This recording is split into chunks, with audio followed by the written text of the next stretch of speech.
예, 시간이 많이 가서 제가 이게 40분까지는 끝내야 된다고 말씀을 주셔서 질의응답을 또 조금 받는 게 괜찮으니까요. 저희가 20분 조금 넘게 저보다 오히려 이런 ICT 전문가 선생님들도 계시니까 간단하게 얘기하겠습니다. 이 원격 의료, 모바일 헬스케어라고 하는 거에 이제 일환으로 저희가 얘기를 하고요. 진료, 또 환자 모니터링, 판독, 자문, 수술, 재활, 이건 이제 우리가 하는 의료행위에 ICT 기술이 같이 접목되는 거다. 이렇게 원격 의료를 이제 통상적으로 정의를 합니다. 그런데 이제 북한이 원격 의료를 할 수 있는 나라인가? 거기 소위 기술이 굉장히 수준이 낮을 텐데 이렇게 얘기를 할 수 있죠. 특히 뭐 북한뿐만 아니라 경제적으로 어려운 나라는 다 똑같은 얘기인데, 근데 이거를 요즘 4차 산업혁명의 기술들이 순차적으로가 아니라 한 번에 해결할 수 있는 사실은 그런 솔루션들이 만들어지고 있는 거거든요. 그리고 무엇보다도 북한도 여기에 관심을 갖기 시작했어요. 이게 북한에서 만들어낸 소위 National Health Priority, 그래서 국가적으로 건강에 우선순위를 두는 걸 2016년, 2020년 사이에 보면 여기에 텔레메디신, 원격 의료가 들어가기 시작했고요. 그 다음에 질병을 예방하고 그것들을 추적하는 거,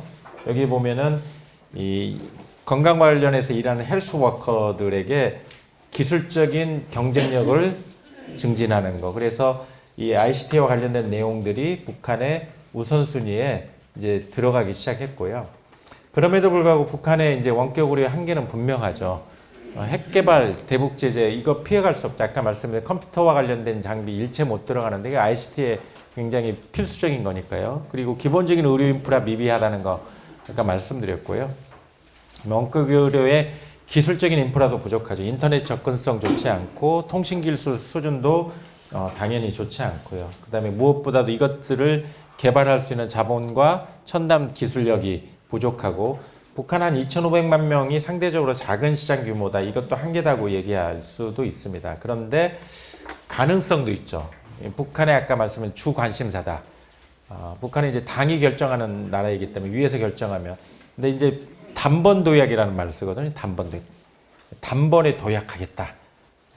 그래서 사회주의 경제 체제를 그대로 온전시킨 채 과학기술 육성과 정보기술 산업을 발전을 통해서 현재의 경제난을 빠른 속도로 질적으로 새롭게 극복하겠다. 이런 이제 얘기를 이제 북한의 당부터 얘기를 한단 말이에요. 그리고 4차 산업혁명 기술이나 이 SDG라고 그러죠. 지속 가능 개발 목표, 이것들을 본인들도 하겠다 그래서 자발적인 보고서를 만들어내서 2021년인가요? 이거를 국제사회에 선보이기도 했고요. 그다음에 북한의 만성질환이 증가하고 있다. 그다음에 팬데믹이 이걸로 끝나지 않고 앞으로 더 짧은 주기로 전 세계적인 팬데믹이 다가오게 되면 이것들을 대비하기 위한 것들이 필요하다. 그다음에 인력 자체는 북한 정도의 경제적으로 어려운 나라에 비하면 인력은 굉장히 고등 인력이에요. 교육이 잘 돼 있고, 이런 교육이 잘 돼 있는 사람들을 우리가 사실은 디지털 헬스 혹은 원격 의료와 관련된 교육들도 바로 따라 배울 수 있는 사람들이고요. 해킹은 전 세계에서 앞서 있는 나라라고 얘기하잖아요. 소프트웨어 영역은 굉장히 발전해 있고, 그다음에 지리적인 거 우리하고 직접 연계될 수 있다. 교류만 잘 된다면. 그다음에 대도시를 중심으로 해서 광통신망도 이제 해외에서 들어가서 깔아준 부분들이 있다고 그러고요. 남북한의 장점으로 시너지즘이 가능한 영역이다. 이건 이제 뭔지 제가 말씀드리겠습니다. 그러니까 우리는 지금 원격 의료를 여러분들 경험하시나요? 한국에서? 원격 의료의 기술력은 의료 굉장히 좋은데 우리나라는 워낙에 의료의 접근성이 좋기 때문에 의사들이 이걸 찬성들을 안 해요. 그래서 의협이 대표적으로 의사협회가 반대하고 그래서 좋은 기술력을 가지고 있음에도 불구하고 우리는 잘 활용을 못 하거든요. 그 기술력은 있는데 활용을 못 한다. 그러니까 이걸 가지고 수출을 하려고 해도 제한점들이 많죠. 근데 만약에 우리가 교류 협력할 수 있다면 북한 당국은 이거에 대해서 강력한 의지를 가지고 있고, 북한이 일종의 테스트 베드가 될 수 있는 거예요. 북한 전역에 우리가 가진 기술력을 가지고 같이 전맥을 시킨다면 북한에서 성공 모델을 만들고 이걸 가지고 개발도상국에 수출할 수 있는 K 원격 의료의 모델을 개발할 수도 있다. 이렇게 이제 상상해 볼 수 있는 거죠. 그럴 수 있다면 아까 말씀드린 남북이 어떤 곳이에요? 전쟁하고 생명에 반하는 그런 전쟁의 기운이 지속되는 곳에서 생명을 구하는 보건의료 기술들을 만들어서 수출했다. 이거는 사실은 교과서에 실릴 만한 그런 문명사적 가치를 가질 수 있는 거죠. 아까 마틴 루터 킹처럼. 북한이 이제 특히 과학자들을 굉장히 대우해 줍니다. 그래서 이런 건물들 지어서 미래 과학자 거리에 아파트를 주기도 하고 이런 식으로. 그럼 아까 말씀드린 북한 당국이 유헬스 원격 진료에 관심 갖고 2013년부터 210개 병원을 연결했다. 그래서 근데 그렇다고 수준 높은 유헬스가 아니고요. 북한에 있는 이제 평양에 있는 병원에 있는 김만유 병원에 있는 의료진들이 다른 지역에 있는 의료진들이 이건 잘 모르겠다. 어떻게 해야 되느냐. 환자 사례를 가지고 상담하고 수술할 때 어려움이 있을 때 그런 것들에 대해서 비디오 보면서 같이 자문해주는 수준의 원격 의료를 하고 있는 거고요. 이게 이제 옥류아동병원의 먼거리 의료봉사실, 이게 텔레메디슨인데 이게 거기서 제가 사진 찍은 거예요. 여기 사진 찍는 게 전데 자기 땅에 발을 붙이고 눈은 세계를 보라. 그러니까 어쨌든 북한이 이런 소위 글로벌라이제이션에 대한 관심을 안 가지고 있는 거는 아닌 거거든요. 근데 최근에 이제 보도들을 보면 김만유 병원의 의료진들이 원격 강의를 하는 거 이런 게 나오기도 하고 수술 화상 원격 교육을 한다. 그리고 지능의료 서비스 AI 이런 시스템을 개발하고 있다. 이런 것들이 북한에서 보도가 나오고 있죠. 북한에 핸드폰을 가진 사람들이 얼마나 되는지 아세요? 예, 여기 보면 이게 2018년도 유니세프에서 통계인데 여기 보면 텔레폰, 모바일 핸드폰을 가진 게 690만 명이에요. 모바일 핸드폰을 가진 게. 그러니까 굉장하죠. 근데 이제 우리처럼 아주 좋은 핸드폰은 아니지만 제가 북한 갔을 때도 핸드폰으로 우리식의 카카오톡 같은 자기네 인트라넷으로 대화들을 하고 그러는 것들을 제가 볼 수 있었는데 최근에는 이제 북한의 이런 만년대계라고 해가지고 이렇게 클라우드를 기반으로 해가지고 연결하는 시스템들도 여기 보면 여기는 구름 연산이라고 했어요. 북한의 클라우드, 대자료 분석, 빅데이터 분석하는 거 이런 것들도 한다 이런 얘기들을 하고 있고요. 이건 재미있는 논문인데 북한에서 나온 논문이에요. 북한에 보면 하이테크 리서치 앤 디벨롭먼트 센터 어디 김일성 대학 북한에 그래서 이런 얼굴들을 인식을 해서 사람의 나이를 AI가 추정하는 이런 시스템을 개발했다고 북한에서 낸 논문이에요. 그러니까 그만큼 북한도 AI에 관심 갖고 연구들은 하고 있다라는 거죠. 그다음에 북한에 이제 교육하는 거가 지금 막혀 있지만 리모트로 인터내셔널 메디컬 티칭은 가능하다. 그래서 제가 아까 갔던 인터내셔널 다이어트 페더레이션에서 가서 저희가 강의를 했을 뿐만 아니라 거기에 앱에 가면은 교육 모듈들이 있거든요. 그러니까 북한뿐만 아니라 전 세계 누구든지 교육받을 수 있는 그런데 그거는 이제 온라인 교육을 받아야 되는 거기 때문에 저희가 쿼터를 한 50개 정도를 주고 왔고 그분들이 교육을 받으면 나중에 다시 와서 한 일주일 동안 그분들을 대상으로 집중 교육을 해서 제대로 된 당뇨병 전문가로 우리가 교육 훈련하겠다라고 했는데 코로나 이후에 막혔고 남북관계 좋지 않으면서 지금 막혀 있는 상황이죠. 그래서 요거는 아마 지난번에 ICT와 관련된 거는 교육 받으셨을 테니까요. 이게 이제 중요한 개념 중에 하나예요. 적정 의료. 적정 의료라는 건 가격이 싸고 접근성이 좋고 창의적이면서 크기가 크지 않은 이게 4차 산업혁명의 기술들이 적정 의료와 접맥이 되면 어떤 일이 가능하면 이게 실제로 안과 의사가 없는 곳에 가서 사진으로 찍은 거예요. 그랬더니 어때요? 이 앱을 가지고 당뇨병, 망막병증이 있는지를 보는 거예요. 그 다음에 망막병증이 있는지를 알았으면 이 망막병증이 시술이 필요한지 아닌지를 여기 의사가 없어도 이 사진을 가지고 AI가 판독해서 이거는 당뇨병, 망막병증이 있고 시술이 필요하다라는 것까지는 해줄 수 있는 시대가 된 거예요. 굉장히 싼 거죠, 이건. 의사 없이 AI가. 그러니까 아까 말씀드린 것처럼 테크놀로지가 낮은데 이게 가능해? 4차 산업혁명의 기술은 이런 곳에 가서 매우 싼 가격에 적정 의료의 개념으로 접근할 수 있는 시대가 열린 거고요. 전기가 좋지 않다? 그러면 이렇게 태양열 전지로 무장한 이동용 태양용 진료소 같은 것들 만들어서 북한에 오케이만 된다면 이런 식으로 차들이 가서 우리 병원에 있는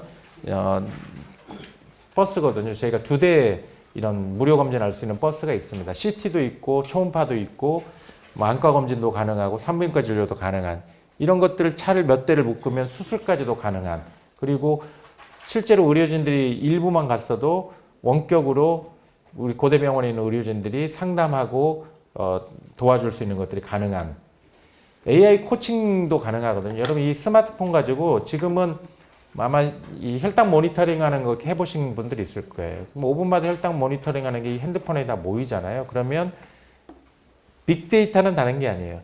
AI라는 건 다른 빅데이터가 있으면 돼요. 그 빅데이터가 있으면 알고리즘을 만들 수 있거든요. 그게 쉽게 얘기하면 그냥 AI예요. 무슨 얘기냐? 제가 혈당이 막 올라가요. 그러면 제 벨트에서 센싱을 해서 혈당 올라가는 거 보고 300칼로리 정도를 과다 섭취했다고 추정을 하는 거예요. 그러면 마치 여러분들이 내비게이터 하는 것처럼 제가 여기에다가 저희 아내 목소리를 딱 해놓으면 저희 아내가 저한테 신곤 씨 지금 한 300칼로리 과다 섭취했는데 나가서 1시간 30분 걸어야겠어? 라고 코칭을 해주는 거예요. 이게 무슨 돈이 많이 필요한 것도 아니거든요. 현재 기술로 다 가능한 건데 이런 것들이 이루어질 수도 있는 거죠.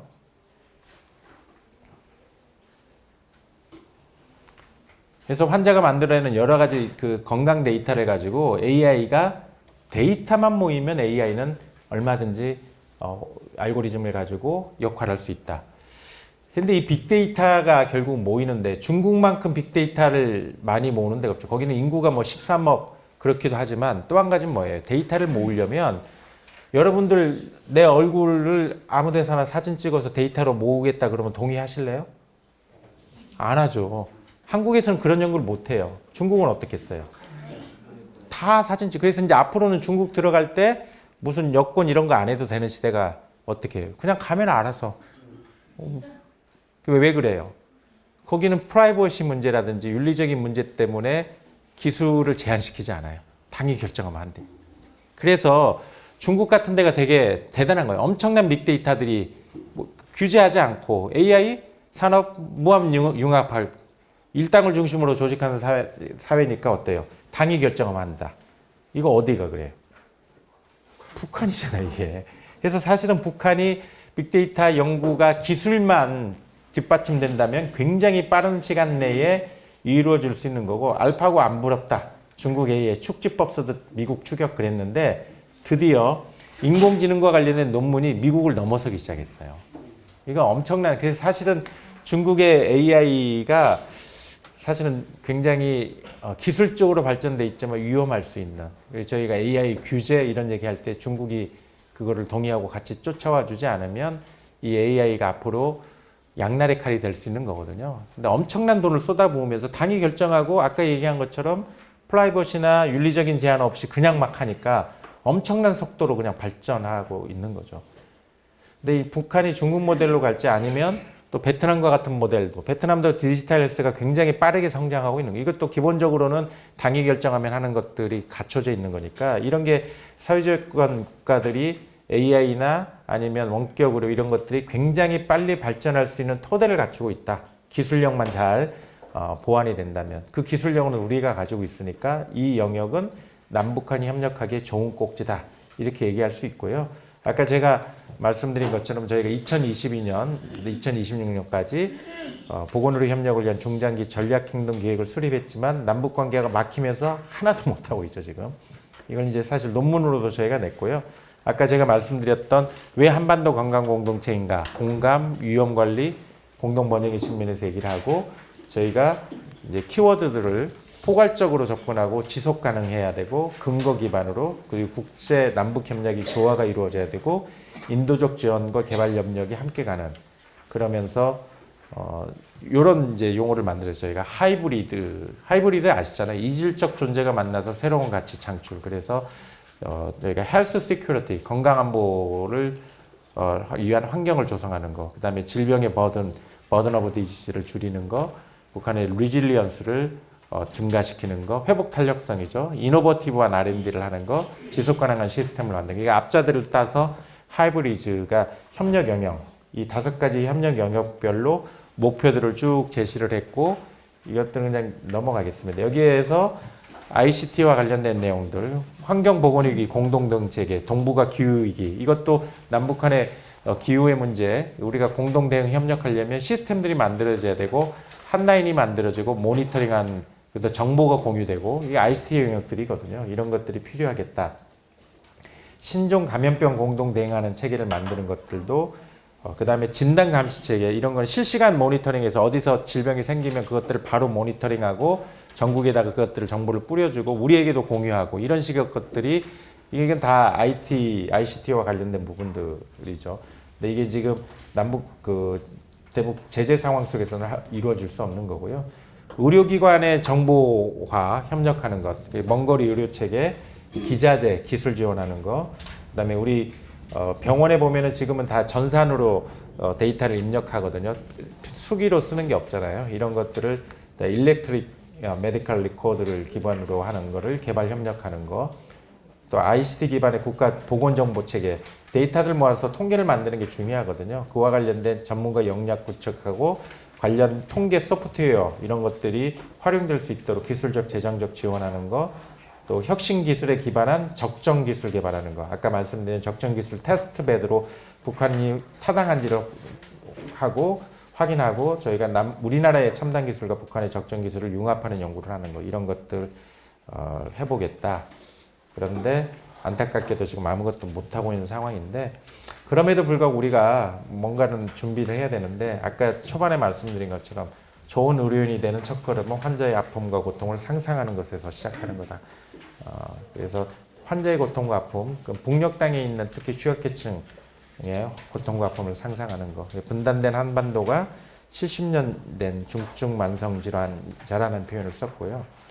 여기 이제 ICT나 이런 사업과 관련된 거, 저는 이제 어디 가서 특허 사업, 뭐 저희 보건의료 영역에서도 이런 강의들을 하고 그런 세션들에서 토론들을 하고 그러기 때문에 그때 제가 좌장하고 있는데 이 기술 사업에 굉장히 성공하신 보건의료 영역의 전문가가 그런 얘기를 하더라고요. 기술 사업화라는 건 좋은 기술을 개발해서 돈을 버는 거다. 이렇게 정의를 하더라고요. 그래서 제가 나중에 마무리하면서 맞습니다. 그래서 성공하신 분인데 사실 중간 부분을 빼놓고 얘기하셨습니다.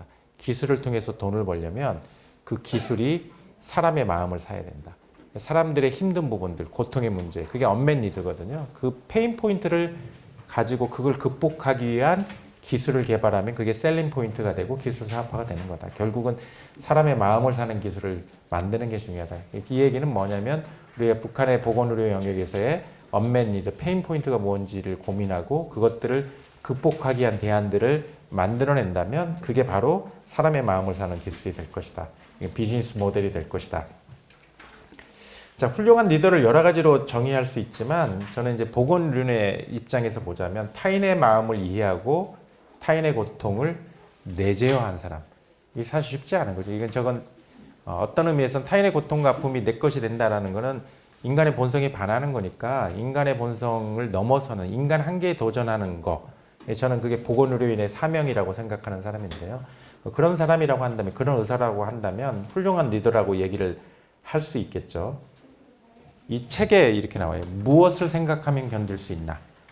가슴에 활활 일어나는 불이 없다면, 기어이 돌아가 껴안을 네가 없다면, 이것에 살았던 이로부터 이곳에 살아있는 이들로부터 꿈처럼 스며오는 지극한 사랑의 기억. 누가 쓴 말일까요? 예, 작별하지 않는다의 한강이 노벨 문학상을 받았잖아요. 사실은 꿈 같은 얘기죠. 이게 가능할까? 한강은 노벨 문학상을 받은 작가 중에 가장 젊은 사람 중에 있게요. 우리나라만이 아니고 아시아 영역에서 최초의 여성 노벨 문학상이고요. 뭐라고 얘기를 했냐면 역사의 트라우마에 맞서고 인간생의 연약함을 드러낸 시적 산문. 이게 노벨상 위원회에서 쓴 왜 한강이 노벨 문학상을 받았는지에 대해서 쓴 거. 노벨 문학상을 그냥 받을 수 있는 게 아니고요. 이제 수상 후보자들이 추천들이 쫙 되면 한 100명 정도를 추리고 그걸 또 줄여서 나중에 한 5명 정도를 남긴대요. 그러면 그 위원회에서 그 5명에 대한 문학 작품을 다 읽는데요. 굉장히 시간을 두고 다 읽고 이 사람이 왜 노벨상을 받아야 되는지, 문학상을 받았는지에 대해서 서로 디스커션하고 결정을 하는 거예요.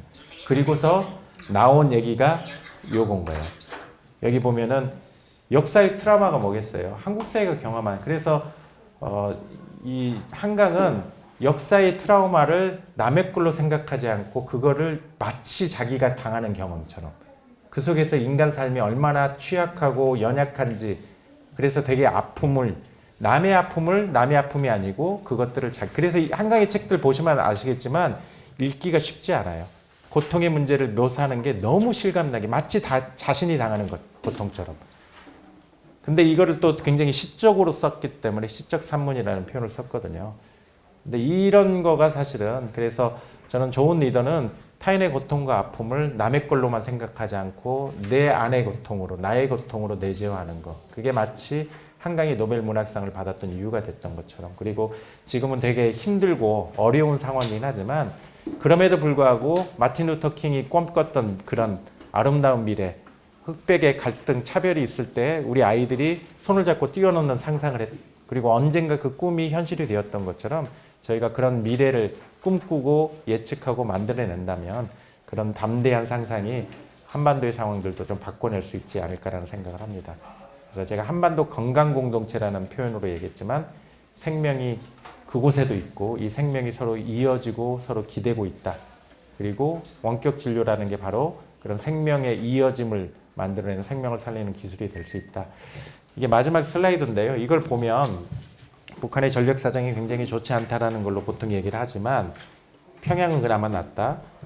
다른 차원에서 이 사진을 보면 야, 우리가 유라시아 대륙으로부터 고립된 섬처럼 상상할 수도 있는 거예요.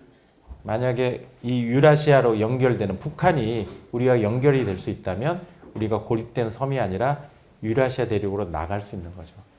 전 보건의료 영역에서 남북한이 같이 교류하고 협력하면서 여기에만 멈추지 않고 한반도가 정말 문명사적 가치를 만들면서 그걸 가지고 유라시아를 나가서 이제는 저희가 K 리터리처 그래서 결국 노벨 문학상도 받았지만 언젠가는 K 메디슨으로 노벨 이 생리의학상도 받는 날이 오기를 기대를 해봅니다. 예, 경청해 주셔서 감사합니다.